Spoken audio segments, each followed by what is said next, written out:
Hello students.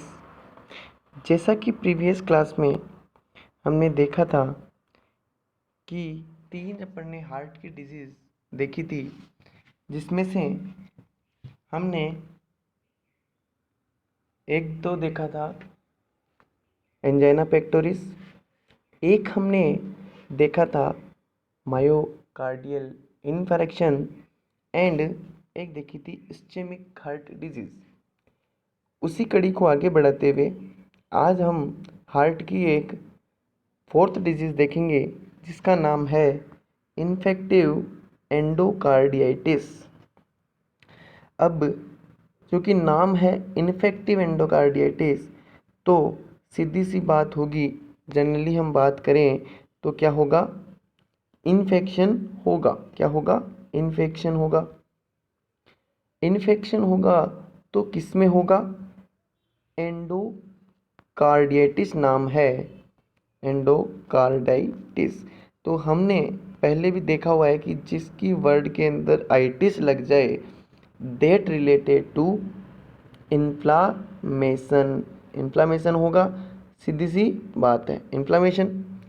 अब यहाँ बात करते हैं अपन एंडोकार्डियाइटिस की, तो क्या होगा, जो एंडोकार्डियम लेयर होगी, एंडोकार्डियम वर्ड है एंडोकार्डियम, मतलब कि एंडो मतलब इनर और कार्डियम मतलब हार्ट, मतलब कि जो हार्ट की जो लेयर, इनर लेयर है, उसके अंदर अगर इन्फ्लामेशन हो जाता है तो उसको बोलते हैं एंडोकार्डियाइटिस।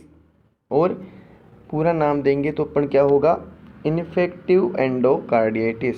अब फ्रेंड्स, हम नेक्स्ट बात करते हैं कि इसकी जो डेफिनेशन है, तो डेफिनेशन हमने क्लियरली देख ली कि inflammation of the endocardium layer due to some infective organisms. अब ये इन्फ्लामेशन हो रहा है वो किसकी वजह से हो रहा है कि इन्फ्लामेशन अपन जानते हैं कि माइक्रो ऑर्गेनिज्म होगा, या तो कोई बैक्टीरिया होगा, या कोई वायरस होगा, या प्रोटोजोआ होगा, या फंगल होगा। ये 4 मेन माइक्रो ऑर्गेनिजम्स माने जाते हैं। अब जो एंडोकार्डियाइटिस है वो होगा किससे? बैक्टीरिया से, मस्ट ऑफ बैक्टीरिया से होगा। अब बैक्टीरिया कौन कौन से होंगे इसके अंदर, कि पहला है स्टेफाइलोकोकाई, दूसरा है स्टेप्ट्रोकोकाई, फिर है इस्चेरिशिया कोलाई, ई कोलाई है, फुल फॉर्म होगी इस्चेरिशिया कोलाई, साल्मोनेला टाइफी जो कि टाइफाइड कोज करता है, और कुछ फंगस होंगे जिसके अंदर कैंडिडा है, एस्परजिलस है। ये इस तरीके के कुछ अपने क्या होंगे, फंगस होंगे। ठीक है, तो ये बैक्टीरिया फंगस अपने जनरली कोज करते हैं एंडोकार्डियाइटिस को। ठीक है फ्रेंड्स, अब हम बात करते हैं मॉर्फोलॉजी की, इसकी आकारिकी की, कि इसके अंदर जो मॉर्फोलॉजी होगी वो किस तरीके की होगी। तो मॉर्फोलॉजी के अंदर मैं आपको बता दूं जनरली कि जो एंडोकार्डियाइटिस होता है उसके अंदर क्या होता है, वेजिटेशन होता है। वेजिटेशन का मतलब क्या होता है? वेजिटेशन का मतलब वैसे जनरली देखें तो it's related to plant, but यहाँ अपन बात ह्यूमंस की कर रहे हैं तो प्लांट्स नहीं कर सकते। तो क्या होगा कि यहाँ पे क्या होगा, जो वेजिटेशन है वो किसके अंदर होगा, अपने एंडोकार्डियम लेयर के अंदर। एंडोकार्डियम लेयर के अंदर होगा तो क्या होगा, एंडोकार्डियम में होगा।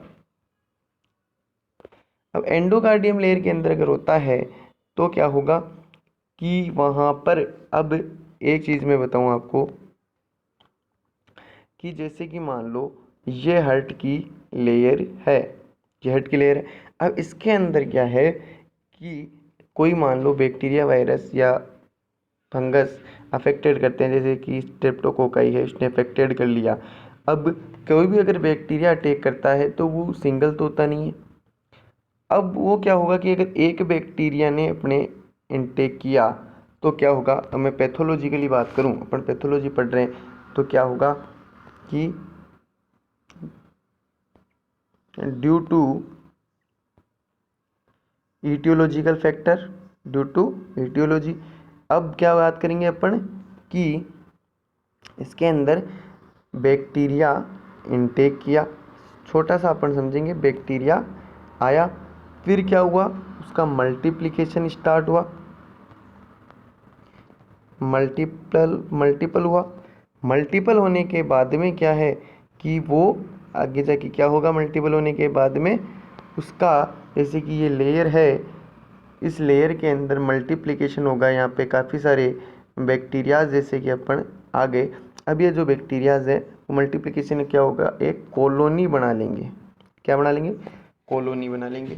अब जो ये कॉलोनी फॉर्मेशन है वहाँ पे क्या होगा कि क्या होगा, फाइब्रस, क्योंकि फाइबर्स इसके अंदर प्रेजेंट होते हैं, अपनी जो लेयर होती है। अब यहाँ पर अगर कॉलोनी फॉर्मेशन हो जाता है, फाइब्रस फॉर्मेशन हो जाता है, तो उसी चीज़ को जहाँ पे कि बोल है, अब यहाँ पे अगर कॉलोनी फॉर्मेशन हो गया, वही चीज़ क्या है, अपने वेजिटेशन है। ठीक है, तो वर्ड आता है मॉर्फोलॉजी के अंदर, प्रेजेंस ऑफ बल्कि irregular vegetation project from leaflets. अब जो वेजिटेशन है इररेगुलर फॉर्म के अंदर होता है, कि वो मल्टीप्लिकेशन है बैक्टीरिया का, वो कोई समझ तो होता है नहीं, जो कि एक फॉर्म के अंदर डेवलप करेगा, वो तो इरेगुलर शेप में करेगा, कि यहाँ फॉर्मेशन हो गया, यहाँ मल्टीप्लिकेशन हो गया, नेक्स्ट मल्टीप्लिकेशन हो गया। इरेगुलर फॉर्म के अंदर वो प्रोजेक्ट फॉर्मेशन करता है। प्रोजेक्ट का मतलब क्या होगा कि जैसे कि प्रोजेक्टाइल बनती है, प्रोजेक्ट फॉर्मेशन के अंदर क्या है कि जो फिंगर लाइक स्ट्रक्चर का डेवलपमेंट इस तरीके से हो जाता है। किस तरीके से, इस तरीके से फिंगर फॉर्मेशन हो जाता है, उसको बोलते हैं प्रोजेक्ट्स। अब सेकंड अपन बात करते हैं कि vegetation composed of माइक्रोनिज्म fibres platelets, वही चीज़ आ गई कि फाइबर्स और प्लेटलेट्स अफेक्टेड होती है। ठीक है, अब बात करते हैं अपन क्लिनिकल फीचर्स की। तो क्या होगा इसके अंदर, इरेगुलर हाई फीवर, बहुत ज़्यादा फीवर हो जाएगी, क्योंकि पहली चीज़ है कि हमने जनरली देखा है कि fever is not a disease, it is a early symptoms of the any inflammations, की कोई भी इन्फ्लामेशन हो रहा है तो उसका अर्ली साइन है। पहले अपने को पता, अगर टेम्परेचर हाई हो जाएगा तो अपने समझ सकते हैं कि बैक्टीरिया वायरस अफेक्टेड हो रहा है, डेवलपमेंट हो रहा है। तो हाई फीवर हो जाएगी, मेलाइस हो जाएगा, मेलाइस मतलब वीकनेस आ जाएगी, और कार्डियक मरमर, जो साउंड है वो मरमर साउंड हो जाएगा, जो कार्डियक बीटिंग है वो मरमर हो जाएगी, और पेनफुल लीजन हो जाएगा इन हैंड एंड फिट। अब एंडियोकार्डाइटिस हो रहा है, कोई भी अगर बैक्टीरिया डेवलपमेंट हो रहा है, मल्टीप्लिकेशन हो रहा है, तो अपने इसके अंदर क्या होगा कि जो पेन कंडीशन डेवलप हो जाएगी हैंड एंड फिट के अंदर भी। नेक्स्ट अपन बात करते हैं इसकी कॉम्प्लिकेशंस क्या कह सकते हैं। तो कॉम्प्लिकेशंस के अंदर हार्ट अगर अफेक्टेड हो रहा है तो उसके जो एसोसिएटेड ऑर्गन्स है वो भी अफेक्टेड होंगे, क्योंकि इन्फ्लामेशन हो रहा है। तो कौन कौन से होंगे, cerebral, renal and lung abscess. ठीक है, अब जो है ओस्टियोमाइलाइटिस होगा, ग्लोमेरुलनेफ्राइटिस होगा और इन्फेक्शन होगा। ओस्टियोमाइलाइटिस मतलब जो बोन्स है उसकी जो माइलिन सीथ है, माइलिन जो लेयर है उसके अंदर इन्फ्लामेशन हो जाएगा। ग्लोमेरुलोनेफ्राइटिस है, ग्लोमेरुलस और नेफ्रॉन्स है उसके अंदर इन्फ्लामेशन हो जाएगा। इन्फेक्शन मतलब नेक्रोसिस ऑफ द सेल्स हो जाएगा। तो ये कुछ ऑर्गन से वो अफेक्टेड हो जाएंगे, उनको अपन during the development of bacteria in the endocardium layer of the heart. Okay friends, got it? Thank you.